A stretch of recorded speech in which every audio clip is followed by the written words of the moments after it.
আমার সাথে সহবাস করতে পারবি? আমার সাথে সহবাস করলে আমি তোকে সাহায্য করব। নিজের স্বামী নুরুল আর শ্বশুরবাড়ির সবার অত্যাচারে অত্যাচারিত সুমাইয়া অনেক চেষ্টা করেও কারো পছন্দের মানুষ হয়ে উঠতে পারেনি।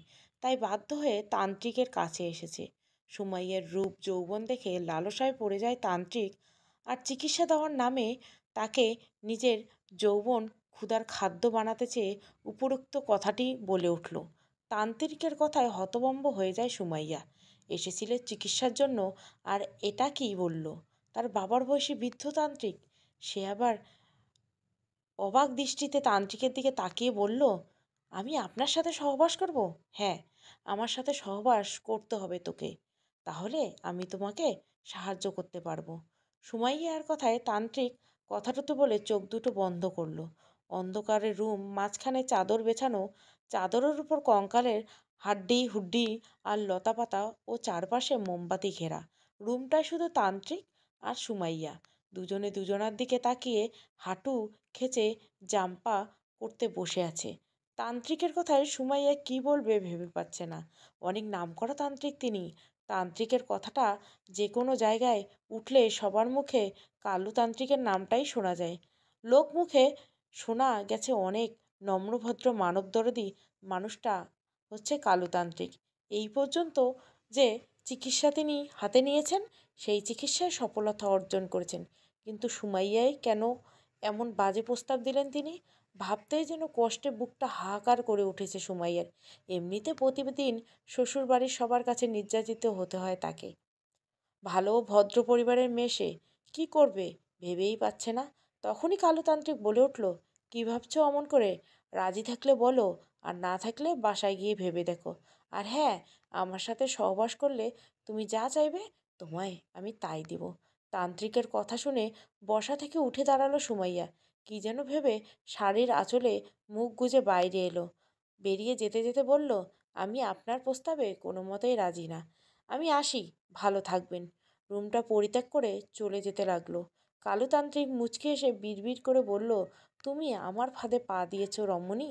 তোমার হাত আমার হাত থেকে রেহাই পাওয়া অতটা সোজা নয়।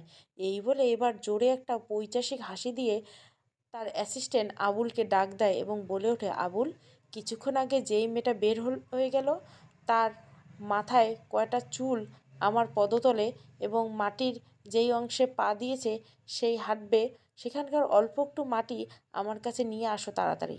তান্ত্রিকের কথায় আবুল মাথা ঝাঁকিয়ে হ্যাঁ জবাব দিয়ে দ্রুত বেরিয়ে পড়ল সুমাইয়ের পিছন পিছন।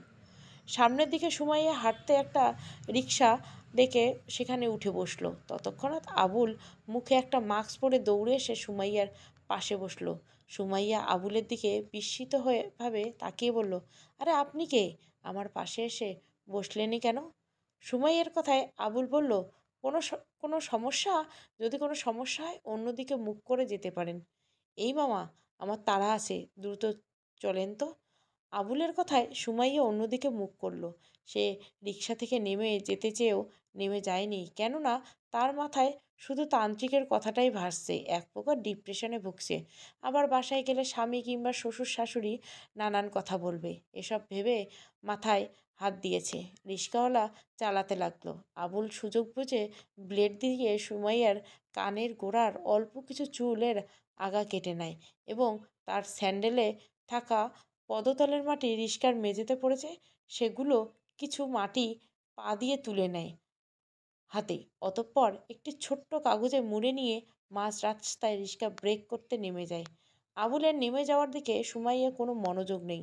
নিজের মতো করে অন্যদিকে ফিরে কি যেন ভাবতেছে। হঠাৎ কিছুক্ষণের মধ্যেই তার দেওয়া ঠিকানায় এসে রিক্সা দাঁড় করালো রিক্সাওয়ালা। সুমাইয়া এক ধ্যানে কি যেন ভাবছে। রিক্সাওয়ালার তার উদ্দেশ্যে অনেক ডাকলো, কিন্তু তার শোনার কোনো নামগন্ধ নেই। তাই বাধ্য হয়ে বেশ জোরালো করে বলল, আপামনি, আপনার দেওয়া ঠিকানায় এসে গেছি, নেমে পড়ুন। এবার যেন হকচকিয়ে উঠল সে। দ্রুত রিক্সা থেকে নেমে ভাড়া মিটিয়ে বাসার দিকে যেতে লাগলো। বাসায় যেতে তার শাশুড়ি বলে উঠল, এই যে মহারানী এসেছেন। এই মেয়ে এতক্ষণ কই ছিলি? নাগরের সাথে ডেটিং করতে গিয়েছিলি নাকি? শাশুড়ির কথার কোনো জবাব না দিয়ে রুমে গিয়ে ড্রেস চেঞ্জ করতে তার স্বামী নুরুল এর কণ্ঠ শুনতে পেল। কিরে, কই গেছিলি? কোন নাগর ডেকেছিল? নুরুলের কথায় আমতা আমতা করে সুমাইও বলল, ডাক্তারের কাছে গিয়েছিলাম, কালকে আপনাকে ওষুধ আনতে বলেছিলাম, আপনি আনেননি তাই। তাই বলে আমাকে না বলে যাবি? সত্যি করে বল, কই গেছিলি? এই বলে নুরুল প্যান্টের বেল খুলে প্রতিদিনের মতো বিনা দোষে আজকেও সুমাইয়াকে চোরের মতো পিটাতে লাগলো। সুমাইয়া ব্যথার জোরে জোরে চিৎকার করতে থাকে। তার চিৎকার রাস্তার কুকুরগুলো ঘেউ ঘেউ শব্দ কান্না করে দিচ্ছে, তবুও তার শ্বশুর শাশুড়ি এগিয়ে এলো না। মা মরামে সুমাইয়া ছোট্ট থেকে সৎ মায়ের অত্যাচারে বড় হয়েছিল। ভেবেছিল বিয়ের পর স্বামীর ঘরে একটু শান্তিতে থাকবে, কিন্তু সেই ভাগ্যটা তার কপালে জুটেনি। সৎমা চেয়েও তার স্বামী ও শ্বশুর শাশুড়ি আরও নিকৃষ্ট স্বভাবের। প্রতিনিয়ত সে বাঁচা মরার লড়াই করে বেঁচে আছে।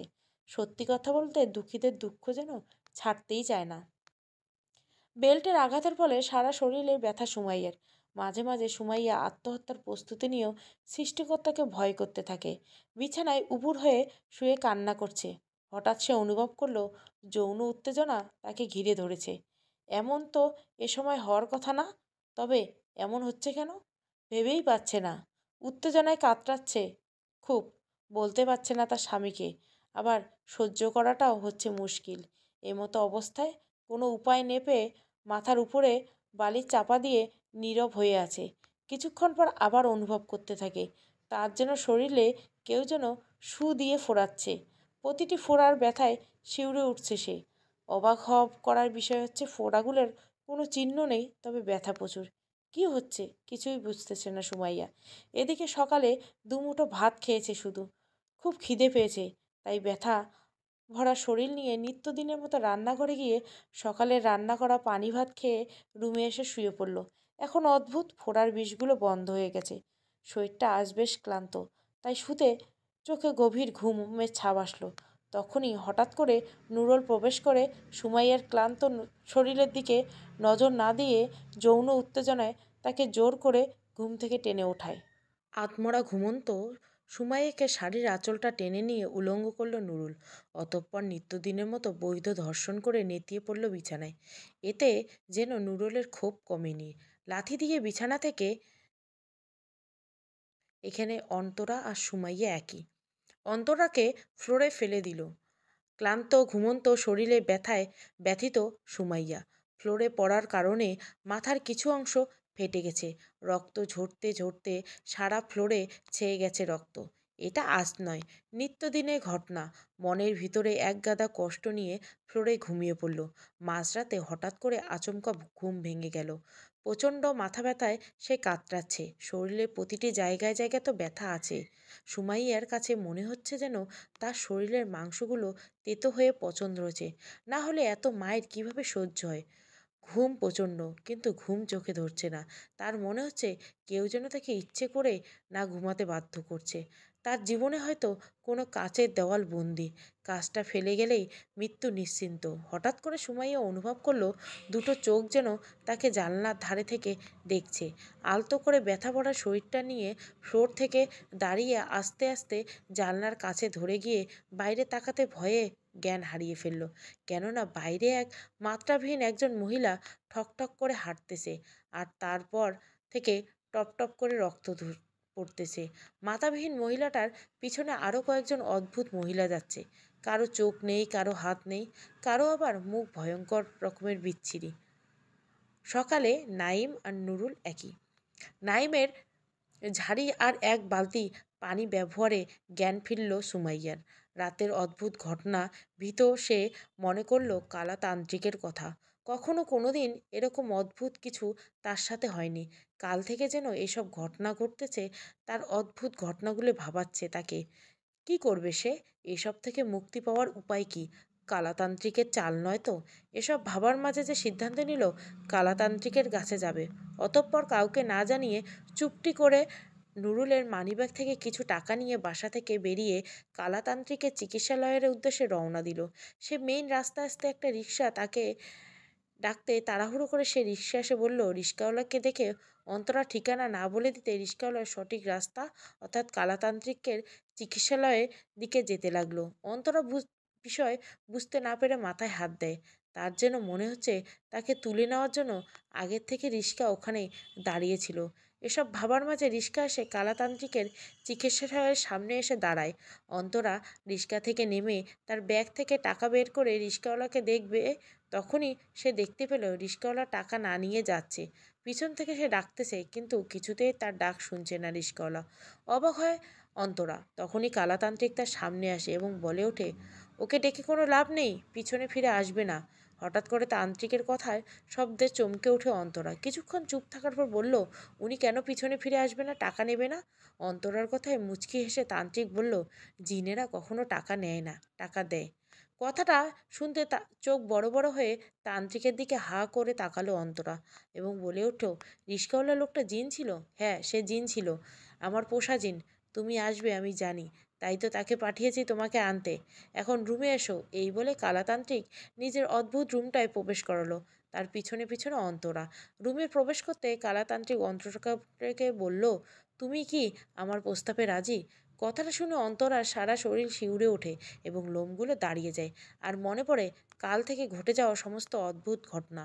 বিশেষ করে মনে পড়ে যায় তার স্বামী নাইমের অনৈতিক অত্যাচার আর বৈধ ধর্ষণের ঘটনাগুলো। সবগুলো ঘটনা অন্তরার মাথায় একত্রিত হয়ে সহ্য করতে না পেরে রাগ করে ক্ষোভে কালাতান্ত্রিকের প্রস্তাব অর্থাৎ তার সাথে সহবাস করতে রাজি হয়ে যায়। জি তান্ত্রিক সাহেব, আমি আপনার প্রস্তাবে রাজি। তাহলে ভিতরের রুমটায় চলো। তান্ত্রিকের কথাটা বলায় অন্তরা ভিতরের রুমটায় গিয়ে একটা নগ্ন মূর্তি দেখে ভয় পেল। কেননা মূর্তিটার মুখে তাজা লাল রক্ত, আর চোখগুলো টকটকে লাল। আবার মূর্তিটার একটা স্তন কেটে নেওয়া। সব মিলিয়ে খুব বিশ্রী এবং ভয়ঙ্কর একটা মূর্তি। অন্তরা এসব দেখে জ্ঞান হারানোর মতো অবস্থা। তখনই তান্ত্রিক বলল, সামনে নগ্ন মূর্তিটা মাথা নত করে বিছানায় শুয়ে পড়ো।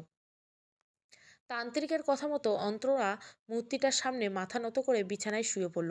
তান্ত্রিক কি যেন মন্ত্র পড়ে মূর্তিটার সামনে মাথা নত করে নিজের শরীরে ফু দিয়ে অন্তরার কাছে গেলেন এবং তার বুকের উপর থেকে শাড়ির আঁচলটা সরিয়ে কাজকর্মের সমন্বয়ে তার সাথে অবৈধ সহবাসে লিপ্ত হতে থাকেন। নিজের বাবার বয়সী একজন মানুষের সাথে অবৈধভাবে সহবাসে লিপ্ত হওয়ায় অন্তরা খুবই খারাপ লাগে। তবু নিজের সুখের চিন্তা করে সব কিছু সহ্য করে নেয় এবং নীরবে অশ্রু ফেলতে থাকে। কিছুক্ষণের মধ্যে তান্ত্রিক যৌন উত্তেজনা শেষে নেতিয়ে পড়ে অন্তরার বুকে। অন্তরার চোখ বুজে নিয়ে ক্লান্ত শরীরটা বিছানায় এলিয়ে দেয়। মিনিট 10 পর হঠাৎ করে তান্ত্রিক বিছানার নিচ থেকে একটা চকচকে ছুরি বের করে নগ্ন মূর্তিটার সামনে গিয়ে মন্ত্র পড়ে ফু দিল ছুরিটায়। অতঃপর ছুরিটা দিয়ে ক্লান্ত অন্তরার মুখ বরাবর কোপাতে থাকে। অন্তরা তান্ত্রিকের কর্মকাণ্ডে অবাক হয়ে করুণ দৃষ্টিতে ছটপট করতে লাগে আর বোবা চিৎকার করতে লাগে। অন্তরার বোবা চিৎকার আর ছটপটানি যেন তান্ত্রিকের মনে আনন্দ দিতে থাকে। তান্ত্রিক ছুরিটা নিয়ে অন্তরার ডান স্তন কাটতে লাগলো। অন্তরা জোরে একটা ভয়ানক চিৎকার দিয়ে জ্ঞান হারিয়ে ফেলে।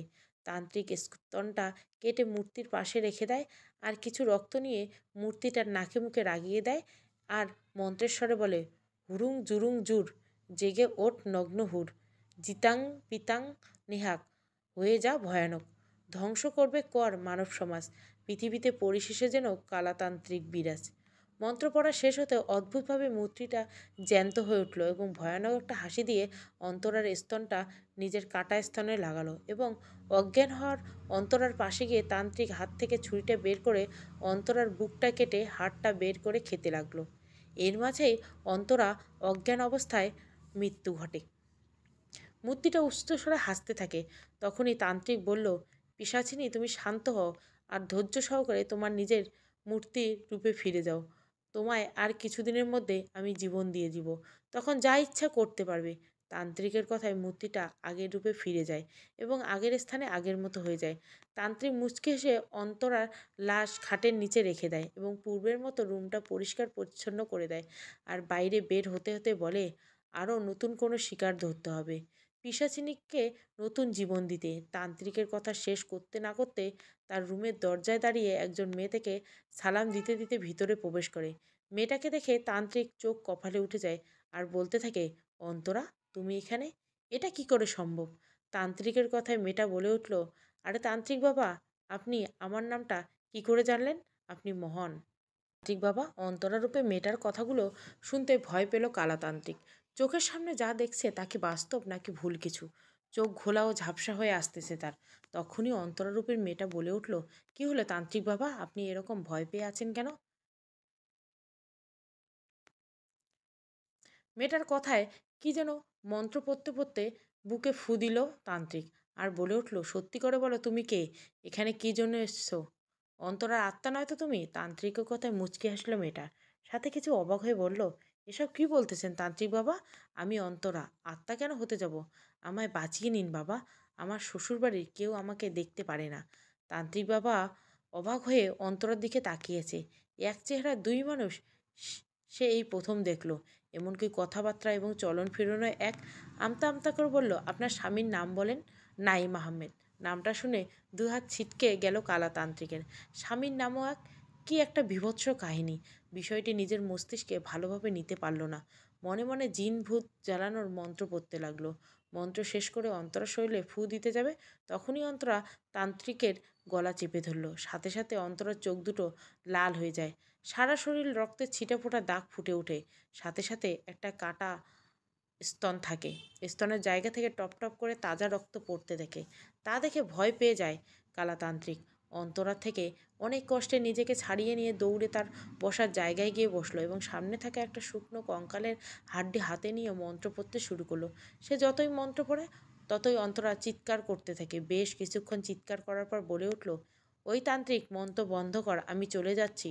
তান্ত্রিক মন্ত্র বন্ধ করে মুচকে হাসলো আর রাগী কণ্ঠে বলল, কে তুই? অন্তরা রূপে এখানে কেন এসেছিস? তান্ত্রিকের কথাটা শুনতে উদা হয়ে যায় শয়তান রূপে অন্তরা। তা দেখে মুচকি হেসে তান্ত্রিক বলল, পালিয়ে পার পাবি না অন্তরা, ভূত ধ্বংস করার অস্ত্র আছে আমার। হাহা। কথাটা বলে চোখ মুখ বুজে ধ্যানে মগ্ন হয়ে পড়ল। কিরে বাবা, ঘুমাবি না? সারাদিন কত কাজ করলি, এখন এমনি একটু ঘুমা। ইন্টার প্রথম বর্ষের আইসিটি বই নিয়ে ব্যস্ত নয়ন। সামনে এক্সাম, তাই একটু পড়াশোনায় মনোযোগী হওয়া দরকার। এসএসসি পরীক্ষার পর ইন্টারে ভর্তি হওয়ার কোনো ক্লাস করেনি, সামনে ক্লাস করবে। সারাদিন মাঠে কাজ করে রাতে সুযোগ পেলে পড়াশোনায় মগ্ন হয়। নিম্ন মধ্যবিত্ত পরিবারের পড়াশুনো করার স্বাদ অনেক, কিন্তু সাধ্য হয়ে ওঠে না। তবু চেষ্টা করছে নয়ন। পড়ালেখার পাশাপাশি সে তান্ত্রিক হওয়ার যোগ্যতা অর্জন করেছে। মাঝে মাঝে কামবিরানি জিনকন্যা তার স্বপ্নে আসে এবং তাকে যাবতীয় মন্ত্র মন্ত্রাদি শেখাচ্ছে। নয়ন বই পড়তেছে, তখনই তার মা উপরোক্ত কথাটি বলে উঠল। মায়ের কথায় নয়ন বলল, মা দেখছো না বই পড়ছি, তুমি ঘুমাও। নয়নের কথায় তার মা বলল, তোকে বলছি না এসব পড়াশোনার জন্য নয়, যা পড়েছিস এটাই বেশি। মায়ের কথায় নয়ন মন খারাপ করে বলল, তার মাকে বলল, মা চেষ্টা করে দোষ কি? কথাটা শেষ হতে না হতে নয়নের চাচাতো ভাই বাবু হাঁপাতে হাঁপাতে দৌড়ে আসলো নয়নের রুমে। তাকে দেখে নয়ন বলল, কিরে ভাইয়া, এরকম কুত্তার মতো হাঁপাইতেছিস, দৌড়ে আইলি যে? বাবু চোখ বড় বড় করে হাঁপাতে হাঁপাতে ভয়ের স্বরে আমতা আমতা করে বলল, ভূত, আমার পিছনে মাথা কাটা ভূত ধাওয়া করছে। বাবুর কথায় কিছুটা অবাক হয়ে নয়নের মা নাসরিন বেগম, তবে নয়ন অবাক হয়নি। এসব কাহিনী অনবরত তার সাথে ঘটে। নয়ন বাবুকে বলল, এত রাতে বাইরে কি করছিলি? আশেপাশের পরিস্থিতি খুব খারাপ। রাত পথের মধ্যে হঠাৎ একটা বিড়াল আমার পেছনে লেগে পড়ে। এত তাড়াতে চেষ্টা করলাম, তবু শালা পিছন ছাড়লো না। কদম গাছের তলায় আসতে বিড়ালটা নিমেষে উধাও হয়ে যায়, আর কদম গাছ থেকে মাথাবিহীন একটা মহিলা ভূত আমাকে তাড়া করে। বাবুর কথাগুলো শুনে মুচকে হাসলো নয়ন। তার কাছে যেন এত অস্বাভাবিক কথাও হচ্ছে। নয়নের হাসি দেখে বাবু বলল, আরে তুই হাসতেছিস? সত্যি বলছি আমি। আমি কি বলছি তুই মিথ্যে বলছিস? তোর হাতে ওগুলো কি? মাছ কেন? ফেলে দিস ওগুলো। নয়নের এই কথায় কপাল কুঁচল বাবু, আর বলে উঠল, কেন রে? বড় আম্মুকে গিয়ে বলিস কেন? যা, বাসায় যা, আমি এগিয়ে দিচ্ছি। এই বলে নয়ন বাবুকে এগিয়ে দিতে গেল। পাথরের মতো মাছগুলোকে নিয়ে নয়নকে অনেক প্রশ্ন করলো বাবু। যেমন, মাছগুলো কেন ফেলে দিব রে? এগুলো খেলে কি হবে? রেখে দিলে কি হবে? এরকম অনেক প্রশ্ন। একসময় বিরক্ত হয়ে নয়ন বলল, তাল গাছের মতো এত বড় হয়েছিস, বুদ্ধি শুদ্ধি বলতে কিছু নেই। শোন, বিড়ালটা জিন ছিল। মাছ, শুটকি, মাংস অথবা ভাজার কিছু গন্ধ পেলে জিনেরা স্থির থাকতে পেরে না। গন্ধ শুকে শুকে ঠিক সেখানে উপস্থিত হয় আর ওগুলোর দিকে কুনজর দেয়। তবে জিনরা কখনো আসল রূপে আসে না, বিড়াল কিংবা অন্য পশুর রূপে আসে, মাছ মাংসগুলো নিতে চেষ্টা করে। তবে তুই যদি 3বার মাছগুলোতে থুতু দিতি, তবে জিনটা তোর এবং মাছের পিছু ছেড়ে দিত। শোন, মাছগুলো ফেলে দিবি, নয়তো তোরা যারা যারা এই মাছ খাবি তাদের উপর জিন ভর করবে, বুঝেছিস? বুঝেছি রে। আচ্ছা, ওই মাথা কাটা ভূতটা কিসের? ভূত বলতে কিছু নেই, জিনরাই ভূত, পেতনি নামে পরিচিত। জিনটা যখন বিড়াল রূপে তোকে মাছ ভীত করতে পারেনি, মাছগুলো নিতে পারেনি, তখন ভয়ঙ্কর রূপে তোকে ভয় দেখিয়েছিল। আচ্ছা, তুই কি এখন বাসায় যেতে পারবি? আব্বু বলি এগিয়ে দিয়ে আসবে। শোন ভাইয়া, তোর মতো ভীতু নই আমি, যা বাসায় যা। এই বলে নয়ন উল্টো পথে ঘুরে বাসার দিকে যেতে লাগলো। মাঠের কাজের ফাঁকে সবার সিগারেট বিড়ি খাওয়া দেখতে দেখতে সেও বিড়ি সিগারেটে আসক্ত হয়ে পড়েছে। বরাবর তার পকেট থেকে সিগারেট কিংবা বিড়ি রেখে দেয়। পকেট থেকে ম্যারেজ সিগারেট ধরে আগুন ধরাতে লম্বা টান দিচ্ছে আর গুটি গুটি পায়ে এগোচ্ছে। পথিকের মধ্যে দেখা হলো নুরুলের সাথে। নুরুল দৌড়ে দৌড়ে নিজের বাসার দিকে যাচ্ছে। নুরুলের এমন অবস্থা দেখে বলল, আরে নুরুল আঙ্কেল যে, এত দৌড়াচ্ছেন কেন? নয়নের কথায় কোনো পাত্তা দিল না নুরুল। দৌড়ে উপরে চলে আসে। নুরুল চলে যেতেই নয়নের সারা শরীর শিউরে উঠল, লোমগুলো শক্ত হয়ে দাঁড়ালো। নয়ন অনুভব করতেছে তার ঠিক পেছনে কিছুটা দূরে কিছু একটা ঘটতেছে। জোর গলায় জ্যান্তর ন্যায় কিসের যেন গোঙানির শব্দ ভেসে উঠছে। দ্রুত সে পিছনে ঘুরল। পিছন ঘুরতে বড় ধরনের একটা শক খেল সে। নাইমের বডি দূরের নিম গাছটায় ঝুলে আছে। পাশে উড়ন্ত অবস্থায় নেকড়ে ন্যায় একটা মহিলা দানব তার পায়ের অর্ধেক অংশটুকু মুখ পুড়ে কড়কড় করে চিবোচ্ছে। নয়ন ভীত মনে হয় সুরা কিংবা মন্ত্র পড়তে লাগলো। হঠাৎ উত্তরের হালকা বাতাস বইতে থাকে। বাতাসের গতিতে নয়নের চোখ জোড়া হালকা বন্ধ হয়। পরক্ষণে নয়ন চোখ মেলতে অবাক, কেননা নাইমের বাড়ি থেকে নেকড়ে মহিলাটা আর নিম গাছটায় নেই। নয়ন এসব দেখে খুব বেশি ভীত হয়নি। বরাবরই গত 1 বছর ধরে এসব ঘটনা তার সাথে ঘটে চলছে। যেদিন থেকে কামিরানি জিনকন্যা তাকে তান্ত্রিক দেওয়ার মন্ত্র শেখাচ্ছে, সেদিন থেকে এসব ঘটনা তার কাছে অস্বাভাবিক কিছু নয়। নয়ন বাসা থেকে চলে আসতে লাগলো। আর আসার পাশে আলবুরা নামের একটি লোকের কবর আছে। কবর পেরিয়ে ওর বাসায় যেতে হয়। যেই না কবরটার কাছাকাছি গেল, তখনই দেখতে পেল কবরের উপরে দুটি কুকুর আর বিড়াল মিলে বন্ধুসুলভ আচরণ করে তার দিকে হিংস্রর ন্যায় তাকিয়ে অদ্ভুতভাবে গোঙাতে লাগলো। সেদিকে নয়ন তেমন নজর দিলেন না, কেননা সে জানে সহজে কোনো জিন অশরীরে কারো কোন ক্ষতি করতে পারে না। বাসায় এসে পানি ছিটিয়ে মুখ কুলি করে বিছানায় শুয়ে পড়ল। বেখেয়াল রুমের দরজা বন্ধ করতে ভুলে গেছে। গভীর রাত, চাঁদের দেখা নেই, অমাবস্যা রাতের মতো অন্ধকার ছেয়ে গেছে চারপাশ। ঘুমের মধ্যে নিজের শরীর ঠান্ডা কিছু অনুভব করলো নয়ন। পরক্ষণে ঘুম ভেঙে যেতে দেখতে পেল পাশেই মেয়ে আকৃতির কেউ একজন তার কপালে হাত রেখেছে। শোয়া থেকে বসে উঠল। নয়নের কথাটা শুনে কাম্মী রানী কিছু বলতে যাবে, তখনই পাশের রুম থেকে নাসরিন বেগম বলে উঠল, নয়ন, কাকে কি বলছিস? কি হয়েছে বাবা? নাসরিন বেগমের কথাটা শোনার জন্য কাম্মী রানী উধাও হয়ে গেল। সাথে সাথে ঘুম ভেঙে গেল নয়নের। ঘুম ভাঙতে নয়ন বুঝতে পারল আজকেও স্বপ্নে কাম্মী রানী এসেছিল আর একটা বইও অশরীরে কিছু ভবিষ্যৎ বাণী বলেছিল। কিন্তু তার মায়ের কারণে কামবিরানি চলে গেছে। কিন্তু তখনই আবারও মা বলে উঠল, কিরে, কিছু বলছিস না? কিছু না মা, তুমি ঘুমাও। এই বয়ে নয়ন দরজার দিকে তাকালো। দরজা খোলা। দরজার পাশে বসে আছে একটা কালো কুকুর। বিছানা থেকে নেমে কুকুরটিকে তাড়িয়ে দিল এবং দরজা বন্ধ করে আবার শুয়ে পড়ল। সকাল 7টা বাজতে চলছে। কাজে যাওয়ার জন্য রেডি হলো নয়ন। তখনই বাবু হেঁটে হেঁটে তার কাছে এসে বলল, কিরে, কিছু শুনেছিস? বাবুর কথায় ভুরু কুচলেল সে। বলে উঠল, কি হয়েছে, কি শুনবো? আরে নাইম আঙ্কেলকে কি ওনার স্ত্রী খেয়ে ফেলেছে? শুধু হাড্ডিগুলো ওনার বিছানার উপর পড়ে আছে। অবাক হয়ে গেল নয়ন। মনে পড়ল কালকে রাতের ঘটনা। চোখ বড় বড় করে হয়ে যায় তার। তার মানে কালকের ঘটনার ভ্রম কিংবা মনের ভুল নয়, বাস্তব। কথাটা ভেবে বলল সে, ওনার স্ত্রী মানে অন্তরা আন্টি এখন কই? আরে, ওনার স্ত্রী তো ভূত হয়ে গেছে। নাইম আঙ্কেলের বাবা নজির দাদু পুলিশকে বলেছিল। এই বলে বাবু সেখান থেকে ইন্সপেক্টর আমজাদ চিন্তিত, কেননা গত 10 দিনে 10টি অদ্ভুত রেপ কেস জমা হয়েছে তার থানায়। আজকে আবার নতুন নাম করে 2টি মৃত্যু। একটি নাইমের, অপরটি লাবণ্য নামের একটি মেয়ের রেপিং মৃত্যু। আগে 10টি লাশের পোস্টমর্টম করে রিপোর্টে কিছুই ধরা পড়েনি, কেননা 10টি লাশের একটিও লাশ স্বাভাবিক ছিল না।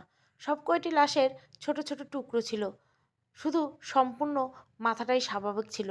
লাবণ্যর পাশে এরকমই অবস্থা। উপর মহল থেকে আমজাদকে খুব চাপ দিচ্ছে, তবে কি করবে কিছুই বুঝতেছে না। তখনই বাইরে থেকে কিসের যেন কোলাহলের শব্দ ভেসে আসলো তার কানে। বাইরে বের হওয়ার তাকিয়ে দেখলো দূর বটগাছটার চারিপাশে ঘিরে অনেক মানুষের গিয়ে ভিড় ঠেলে ভিতরে প্রবেশ করলো ইন্সপেক্টর আমজাদ। তাকিয়ে দেখলো তান্ত্রিকের ন্যায় একজন বুজুর্গ ব্যক্তি বটগাছের নিচে চোখ বুজে ধ্যান সাধনা করছে। তাকে ঘিরে অনেক মানুষ ভিড়, মাঝে মাঝে বিড়বিড় করে মন্ত্রের ন্যায় কিছু একটা পড়তেছে লোকটা। আশেপাশের লোকেরা নানানজন নানান মন্তব্য করছে। কেউ বলছে ভূত পেতনি আছর থেকে তান্ত্রিক বাবা আমাদের বাঁচা এসেছেন, কেউ বা বলতেছে ভণ্ড তান্ত্রিকের ভণ্ডামি। ইন্সপেক্টরের কথাগুলো শুনছে আর বাকি মানুষগুলো মুখ বুজে দাঁড়িয়ে আছে। তখন ধ্যান সাধনায় মগ্ন থাকা তান্ত্রিক জোরে জোরে বলে উঠল, হুল হুল জুল জুল আমুকি বুশ বারকার হার মেনার জুল তিক্ত ভূত পেতনির মার। তান্ত্রিকের মুখে এমন উচ্চারণ, অদ্ভুত মন্ত্র উচ্চারণ দেখে কেউ বা মিটমিট করে হাসছে, আবার কেউ বা অবাক দৃষ্টিতে তান্ত্রিকের দিকে তাকিয়ে আছে। তান্ত্রিকের মন্ত্র উচ্চারণ শেষে সবার উদ্দেশ্যে বলতে লাগলো, পিচাসিনী পিচাসিনীর তন্ত্রমন্ত্রে একমাত্র ভয়াবহ রূপ, যিনি 3000 বছর আগে পাতালে বন্দী হয়েছে, নিজ ইচ্ছায় বন্দী হয়নি, তাকে বন্দী করানো হয়েছে। খুব নিষ্কৃষ্ট এবং ভয়াবহ কর্মকাণ্ড করত সে। মানুষরা তার অত্যাচারে অত্যাচারিত, এমনকি মানব সমাজ হুমকির মুখে। তখন তাকে পাতাল থেকে মুক্ত করানো হয়েছে মৃত অবস্থায়, পৃথিবী দখল করার জন্য। এক ধরনের অশুভ তান্ত্রিকের নিত্য ঘুম থেকে জাগাচ্ছে তাকে। নারীদের ডান স্থান আর রক্ত পিশাচিনীকে জাগানোর একমাত্র হাতিয়ার। এই পর্যন্ত যতগুলি নারীর মৃত্যু হয়েছে সবই পিশাচিনীর শিকার। এসব যখন বেঁচে যাওয়ার কি কোনো পথ নেই বাবা? সবাই সম্মুখে উপরোক্ত কথাটা বলে উঠল ইন্সপেক্টর আমজাদ। সবাই আমজাদের দিকে তাকালো, সাথে তান্ত্রিকও। তান্ত্রিক অদ্ভুত দিকে আমজাদের দিকে তাকিয়ে চোখ বুজে কিছুক্ষণ বিড়বিড় করে বলে উঠল, তুমি নিশ্চয়ই ইন্সপেক্টর আমজাদ? তোর মেয়ের নাম রুই, উত্তরা ভার্সিটিতে পড়াশোনা করে, তাই না? তান্ত্রিকের এমন কথা অবাক করা প্রচণ্ড হতভম্ব হয় আমজাদ। সবচেয়ে বেশি হতভম্ব হয় তার মেয়ে রুহি নামটা শুনে। উত্তেজিত কণ্ঠে বলে উঠল, জি তান্ত্রিক বাবা। আপনি কিভাবে চেনেন আমার মেয়েকে? জানি ও চিনি, এক সমীকরণের সমাধানে থাকিস মেয়েকে নিয়ে, সামনে বড় বিপদ। তান্ত্রিকের এমন বার্তায় একটু ভেঙে পড়ল আমজাদ। আমজাদ সহ আশেপাশের লোকেরা তান্ত্রিকের কথাগুলো শুনে অনবরত অবাক, বলাবলি করতেছে নিশ্চয় তান্ত্রিক ভবিষ্যৎ জানে। আমজাদ তার মেয়ে এবং মৃত 11টি মেয়ের কথা ভাবছে। এসব ভেবে তান্ত্রিক বলল, কি এমন বিপদ বাবা? এই বিপদ থেকে আমার মেয়েকে বাঁচানোর একটা উপায় দিন। তোর মেয়ের পিছনে ওই খারাপ তান্ত্রিকের নজর পড়েছে, এই নে তাবিজ, তোর মেয়ের গলায় পরিয়ে দিস। তান্ত্রিকের কাছে গিয়ে তার সাথে মুসাফা করে তাবিজটা হাতে নিয়ে 1000 টাকার নোট বাড়িয়ে দিল আমজাদ। টাকার নোটটা হাতে নিয়ে মুচকি হেসে পাশে থাকা বৃদ্ধ লোকের হাতে টাকাটা দিয়ে তান্ত্রিক বলল, এনার মতো বৃদ্ধ গরিব মানুষ বেশি বেশি গরিব মানুষকে সাহায্য করলে আপদ বিপদ কম আসে। তান্ত্রিকের এমন সহানুভূতি দেখে আশেপাশে সকলে সমস্যার কথা তাকে জানাতে থাকে। তাদের মধ্যে একটা লোক ভিন্ন কিছু বলে উঠল, বাবা আমার মেয়ে অনেক সুন্দর এবং সব দিক দিয়ে পারদর্শী, কিন্তু মেয়েটার বিয়ে হচ্ছে না। পাত্রপক্ষ দেখতে আসে তবে। থাম, আর বলতে হবে না, আমি সব কিছু জানি। এই বলে তান্ত্রিক চোখ বুজে কিছুক্ষণ ফিরবির করে আবার বলে উঠল, তোর মেয়ের নাম বনলতা। তান্ত্রিকের কথায় চমৎকার একটা মায়াবী হাসি দিয়ে লোকটা বলে উঠল, জি বাবা, প্লিজ আমায় সাহায্য করুন। আচ্ছা শোন, কোনো এক শুক্র বা রবিবার হয়তো নয়তো মঙ্গলবারের দিন তোর বাসায় একটা ফকির যাবে আর কিছু খাওয়ার জিনিস দেবে। তুই যদি ওই ফকিরকে নিয়ম অনুযায়ী তুই তোর মেয়েকে জিনিসগুলো খাওয়াস, তাহলে দেখবি 2 দিনের ভিতর তোর মেয়ের বিয়ে হবে। তান্ত্রিকের কথা শুনে হাসিমাখা লোকটা আচ্ছা বলে বাসায় গেল। এদিকে লোকের ভিড় বেড়েই চলছে। ইন্সপেক্টর আমজাদ তান্ত্রিককে মৃতদেহের ব্যাপারে জিজ্ঞাসা করতে গিয়ে লোকের সমাগমের জন্য করতে পারল না। দ্রুত নিজ বাসায় গিয়ে যেতে লাগলো। সকাল পেরিয়ে দুপুর হলো, আবার দুপুর পেরিয়ে বিকাল। নয়নের রুমে বসে কামবিরানি বলা অদ্ভুত বইটার ব্যাপারে ভাবছে। তখনই অদ্ভুতভাবে অদৃশ্য কিছু নিঃশব্দ ভেসে আসলো। নয়ন চারিদিকে তাকিয়ে দেখলো আশেপাশে কেউ নেই। তখনই কামবিরানির কণ্ঠে ভেসে উঠল, গৃহে ধ্যানে জঙ্গলে বসবাস, ধ্যানে সাধনার পর ধৈর্যের নিয়ামতের ফলে নিশ্চিত পাবে তুমি তান্ত্রিক হৃদয়ের বইয়ের হদিশ। পথিকের মধ্যে থাকবে বিপদ, কিন্তু অদৃশ্য কিছু দানব নয়স্পর্শে আগে ভীত নাইকো কোনো আপদ। আত্মহত্যার মানব কল্যাণে ধ্যান সাধনার মুক্ত অহংকার ভাবতে সেখানে কে বাঁচাবে? চিন্তা নেই, কামবিরানি তো আছে, মানব কিংবা জিন আছড়ে। লাল শ্মশানে নিশিরাতে ভয় নেই মানব কল্যাণবে, যেতে হবে অনুশীলন মানব সত্তার আড়ালে। এই বলে বন্ধ হয়ে গেল কামবিরানির কণ্ঠের আওয়াজ। নিঃশ্বাস বন্ধ। নয়ন কথাগুলো তার খাতায় নোট করে আর ভাবতে থাকে বুঝে কি উল্লেখ করা যায়। বাসায় যে দরজা বের হয়ে জঙ্গলের দিকে সাধনা করে এই ভেবে নিজের মাকেও সব জানিয়ে কিছু গুছিয়ে নেয় আর অপেক্ষা করতে থাকে নিশিরাতের। রাতে খাওয়া দাওয়া শেষে আমজাদ মেয়ে রুহির উদ্দেশ্যে বলে, রুহি মামুনি শোন। জি বাবা বলো। মারে, তুই আমাদের একমাত্র মেয়ে, তোর কিছু হলে আমরা বাঁচতে পারবো না। আমজাদের কথায় রুহি বিষণ্ণ হয়ে বলছে, হঠাৎ এসব কেন বলছো? কেন বলছি জানিস না? চারিদিকে যে ভূতের কাহিনী শুরু হয়েছে, সাবধানে চলাফেরা করিস। আর এই নে, এই জিনিসটা আজ থেকে তোর সঙ্গে রাখবি। এই বলে তাবিজটা রুহির দিকে বাড়িয়ে দিল আমজাদ। তাবিজ দেখে উচ্চস্বরে হাসতে লাগলো রুহি। বলে উঠল, বাবা তুমি এ যুগের একজন ইন্সপেক্টর হয়ে আদি যুগে এসব ভূত পেতনি বিশ্বাস করে? শোনো বাবা, এসব কিছু নেই, সব কিছু মানুষের ভ্রম। আমি এসব মন্ত্রে তাবিজে বিশ্বাস করি না। রুহির কথাগুলো শুনে আমজাদ বলল, দেখ মামুনি, পিতামাতা কখনো সন্তানের খারাপ চায় না। তাবিজটা সঙ্গে রাখলে কি এমন ক্ষতি হবে বল? বাবার এরকম অনুরোধ রুই না চাইতেও তাবিজটা হাতে নিয়ে কোমরে বেঁধে নিয়ে নিজের রুমে যায়। প্রতি রাতের মতো আজকেও চুল আঁচড়াতে আয়নার সামনে বসে চুলের যত্ন নিতে থাকে। হঠাৎ আয়নার মধ্যে দেখতে থাকে চোখগুলো লাল হয়ে আছে। কিছুক্ষণ অবাক হয়ে চোখ ডলা দেয়, আবারও আয়নার দিকে তাকায়, কিন্তু অদ্ভুতভাবে তার চোখগুলো আগের মতোই স্বাভাবিক হয়ে যায়। মনের ভুল ভেবে নিয়ে চুল আঁচড়িয়ে যখন বিছানার দিকে আসবে, তখন অনুভব করতে পারে একটা হাত আয়না থেকে বেরিয়ে আসতেছে। সাথে সাথে পিছনে ঘুরল, কিন্তু কিছু দেখতে পেল না। মুচকি হেসে নিজের অজান্তে নিজেই আস্তে করে থাপ্পড় দিয়ে বলল, আমিও না বাবার কথাগুলো মাথায় রেখে দিছি। সত্যি ভূত পেতনি বলতে কিছু নেই। এই বলে বিছানায় শরীর এড়িয়ে ঘুমিয়ে পড়ে। রাত যখন জুটল, জানলা ভেদ করে হালকা বাতাস বয়ে রুহির শরীর শীতল করে দেয়। খুব ঠান্ডা লেগে যায় তার, তাই ঘুমটা ভেঙে যায়। জানলার দিকে তাকিয়ে দেখে জানলা খোলা, অথচ রাতে ঘুমানোর আগে জানলা সম্পূর্ণ বন্ধ ছিল। প্রচণ্ড ঘুমকাতরে হওয়ায় বেশি কিছু না জেনে জানলার কাছে গিয়ে যেই না জানলা বন্ধ করবে, অমনি তার চোখ জোড়া বাইরে যেতেই ভয়ে দুপা পিছনে যায়। একটা অদ্ভুত মহিলা তার দিকে তাকিয়ে আছে। চোখ মুখ লাল, মুখের রক্তের ছিটাফোঁটা এবং কপালে দাগ। হাতে রয়েছে অদ্ভুত একটা মশাল। এসব দেখে দ্রুত জানলা বন্ধ করে বিছানায় কাঁথা মুড়ি দিয়ে গুটিমুটি মেরে ভয়ে চোখ বন্ধ হয়ে যায়। অন্যদিকে নয়ন তার মার রুমে গিয়ে টেবিলের উপর একটা চিঠি রেখে যায়।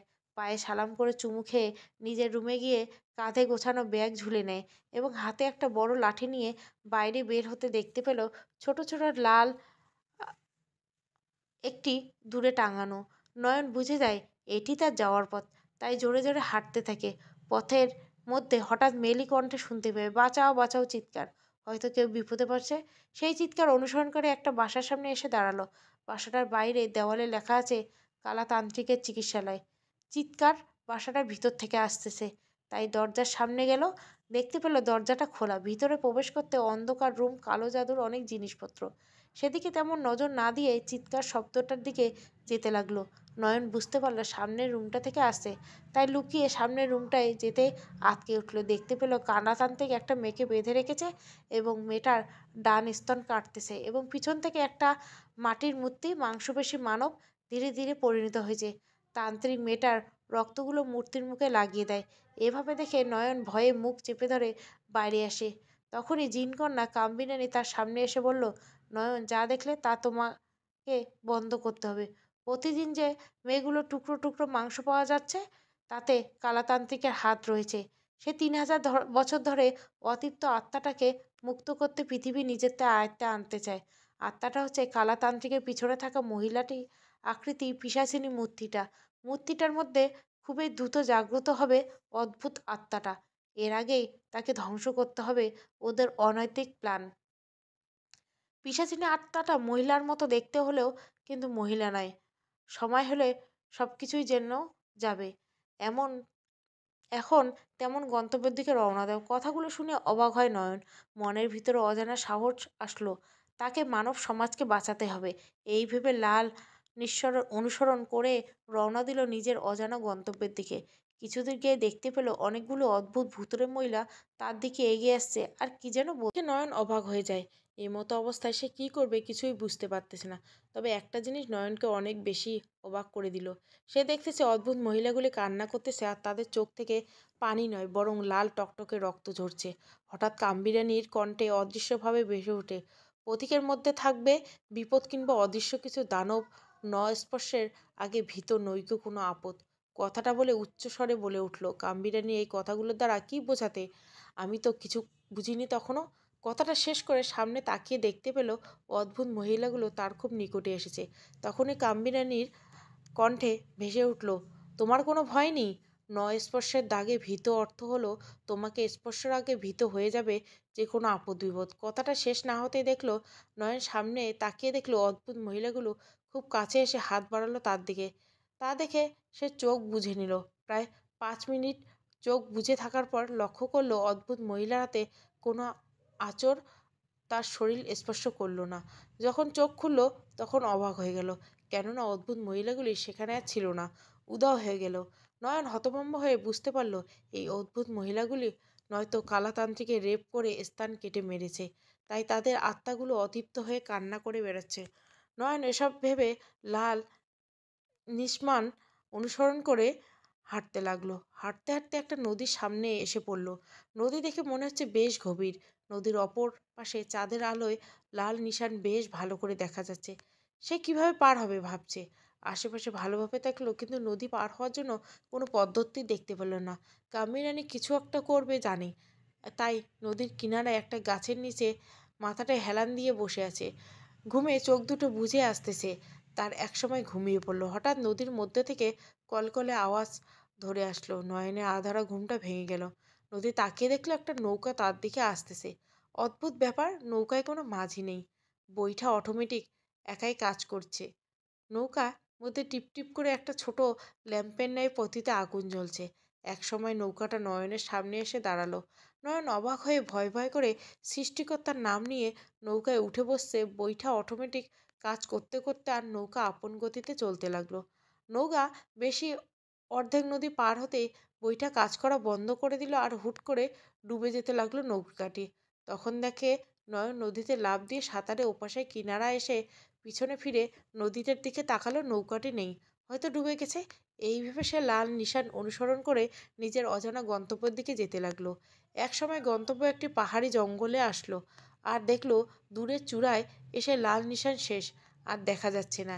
পাহাড়ের চূড়ায় উঠে নয়ন বেশ ক্লান্ত হয়ে পড়ল। অন্যদিকে ইন্সপেক্টর আমজাদের চোখে পানি। ডিসি হারুন রশিদ তাকে সকাল সকাল অনেকগুলো কটু কথা শুনিয়ে দিল। প্রতিদিনের ন্যায় আজকেও একটি বস্তাবস্তি নারীর মাংসের টুকরো আর গোটা মাথা পুলিশ স্টেশনের পাশে একটা ব্রিজের উপর পাওয়া গেছে। প্রতিনিয়ত এসব খুনগুলো খুব করে ভাবাচ্ছে আমজাদ সহ সকল প্রশাসনিক লোকদের। ডিসি হারুন আমজাদকে এতদিন দূর থেকে খুনিকে ধরার অনেক প্রেশার দিয়েছিল, কিন্তু আজকে সকাল সকাল আমজাদের থানায় এসে নেক্সট টাইমে সতর্কবার্তা দিয়ে গেল। আমজাদ যেন কিছুই করার নেই। লাশটা পোস্টমর্টমের জন্য ল্যাবে নিয়ে গিয়ে হতাশ হয়ে বাসায় ফিরল। মনমরা হয়ে বসে আছে রুহি। তিনি তখনও রুহিকে মনমরা অবস্থায় দেখেনি। আজকে এই প্রথম মনমরা দেখে অবাক হয়ে রুহিকে বলল, রুহি, তোর শরীর খারাপ করছে নাকি? হঠাৎ করে আমজাদের কথাটা বলতে চমকে উঠল রুহি। তাকিয়ে দেখলো তার বাবা সামনে দাঁড়িয়ে আছে। রুহি চমকে যাওয়া যেন স্বাভাবিকভাবে মেনে নিতে পারল না আমজাদ। রুহির মাথায় শুধু কালকের অদ্ভুত ঘটনাগুলো বারবার ঘুরপাক খাচ্ছে। তখনই আবারও আমজাদ বলে উঠল, রুহি, কিছু হয়েছে মামুনি? এরকম মনমরা হয়ে আছিস কেন? আমজাদের কথায় রুহি বলল, না বাবা, কই কিছু হয়নি। এইভাবে মুখ ভার করে বসে আছিস কেন? এমনি বাবা। আচ্ছা, কোনো কিছু বলবি না? না, সোজা আমায় বলবি। আচ্ছা বাবা। এই বলে রুহি বসা থেকে উঠে ছাদে যেতে লাগলো। আমজাদ রিজেন রুমে গেল। রুহি ছাদের এক কোণে বসে ভাবতে লাগলো কালকের রাতে ঘটে যাওয়া ঘটনাগুলি। তখনই তার চোখের পাশে ফ্ল্যাটের একটা রুমের দিকে পড়লো। মুহূর্তেই চোখ পড়তে পড়তে বড় বড় করে ফেলছে চোখ। কেননা কালকে রাতে অদ্ভুত স্তন কাটা মহিলাটা পাশের ফ্ল্যাটে একটি মেয়ের স্তনে ধারালো কিছু দিয়ে কাটতেছে। তা দেখে ভীত হয়ে গেল সে। তার মুখ দিয়ে কোনো কথা বের হচ্ছে না। সে এক নজরে ওই দিকে তাকিয়ে আছে। অদ্ভুত মহিলাটা মেয়েটার স্তন কেটে নিয়ে নিজের কাটা স্তনে লাগিয়ে নিল এবং রক্তগুলো জিহ্বা দিয়ে চেটেপুটে খেতে লাগলো। রক্ত খাওয়া শেষে ধারালো ছুরি দিয়ে পিচ পিচ করে কাটতে লাগলো মেয়েটার দেহ। একসময় মাথাতে হাত নিয়ে রুহি দিকে ঘুরে তাকাতেই সে ভয়ে হাউমাউ করে কান্নার স্বরে চিৎকার করতে থাকে। রুহি ভুতুড়ে অদ্ভুত মহিলাটার হাতে অন্য কোনো মেয়ের মাথা নয়, তার নিজের মাথা, কাটা মাথাই দেখতে পেয়েছিল। তাই খুব বেশি ভয় পেয়ে চিৎকার করেছিল। মেয়ের চিৎকার শুনে রুমে ঘুমিয়ে থাকা আমজাদ ছাদে এসো। ছাদের উত্তর কোণে জ্ঞান হারিয়ে পড়ে আছে রুহি। সেখানে গিয়ে রুহিকে কোলে নিয়ে কান্না করতে করতে রুমে গিয়ে বিছানায় শুয়ে দিয়ে ডাক্তারকে ফোন করে। ডাক্তার আর চেম্বার, তাই দ্রুত ডাক্তার এসে রুহির জ্ঞান ফেরালো। জ্ঞান ফিরতে ভীত হয়ে বালিশের নিচে মাথা রেখে রুহি আর অদ্ভুত সব আচরণ করতে লাগলো। মেয়ের এমন আচরণ দেখে কালকের বটগাছের নিচে বসা তান্ত্রিকের কথা মনে পড়লো আমজাদের। তান্ত্রিক বলেছিল রুহির সামনে বিপদ আছে। এই কথা মনে পড়তেই ডাক্তারকে বিদায় দিয়ে রুহিকে দেখাশোনার জন্য নানার বাসায় পাঠিয়ে তাকে এবং তান্ত্রিককে খুঁজতে বের হলো আমজাদ। আর কিছুদিন পর আমি হব এই পৃথিবীর রাজা, হা হা হা, একাই শাসন করব পুরো পৃথিবী। আদর আলীকে কথাটা বলেই উচ্চস্বরে হাসি দিয়ে থাকে কালাতান্ত্রিক। কালাতান্ত্রিকের এমন কথা শুনে আদর আলী বলে উঠল, কি ভাবে বাবা? 3000 বছরের পৈশাচারী মূর্তিটা কি জীবন ফিরে পেয়েছে, না এখনো পায়নি? তবে পেতে আর কয়েকটা দিন মাত্র। তবে অন্তরা মেয়েটার আত্মাটা খুব বিরক্ত করতেছে আমায়। ওই আত্মাটা নাকি কারো জিন, তা এখনো নিশ্চিত করতে পারেনি। কথাটা বলে নিজের ধ্যানের জায়গাটায় বসলো কালাতান্ত্রিক। সামনে থাকা কিছু তান্ত্রিক লতাপাতা আর হাড্ডিহাটি নিয়ে বিড়বিড় করে মন্ত্র পড়তেছে, একটা মাথার খুলিতে ফু দিচ্ছে। হঠাৎ করে মাথার খুলিটা অটোমেটিক চারিদিকে অদ্ভুতভাবে ঘুরতে লাগলো। খুলিটার ঘোরা শেষে একটা ভূতের বুড়ো দৃশ্যমান হলো আর বলতে লাগলো, কিরে তান্ত্রিক, এই অসময়ে ডাকলি কেন? তান্ত্রিক ভদ্রতার সাথে বলল, জিন বাদশাহ, অন্তরা আর তার স্বামী কারোর জিন আমার রাত বিরতে খুব বিরক্ত করছে। ওদের থেকে মুক্তির কোনো উপায় নেই। কালাতান্ত্রিকতা জিন বাদশাহ বলল, তারা আমার আন্ডারে নেই তান্ত্রিক। তবে কারোর জিনেরা তো কাউকে বিরক্ত করে না, শুধু শুধু মাঝে নিজের চেহারাটা মানুষকে দেখায়। মানুষ এতে বিভ্রান্ত হয়ে যায় কেন? কারণ জিনদের চেহারা হুবহু মানুষের মতোই থাকে। যদি মানুষগুলো মারা যায় তাহলে করুণ জিনদের দেখে নানান মন্তব্য করে মানুষেরা। আচ্ছা, আপনি এখন আসতে পারেন। কালাতান্ত্রিকের কথায় জিন বাদশাহ সেখান থেকে উধাও হয়ে যায়। চিন্তায় পড়ে যায় কালাতান্ত্রিকের। ভাবতে থাকে,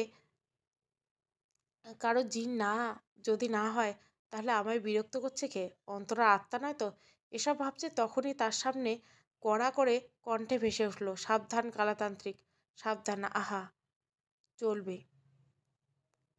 অন্তরা কি সত্যি মারা গেছে, না অন্তরার কি হয়েছে সেটা যদি আপনারা এই গল্পটা ভালো লাগেন পরের পাঠে অবশ্যই। Thank you for watching.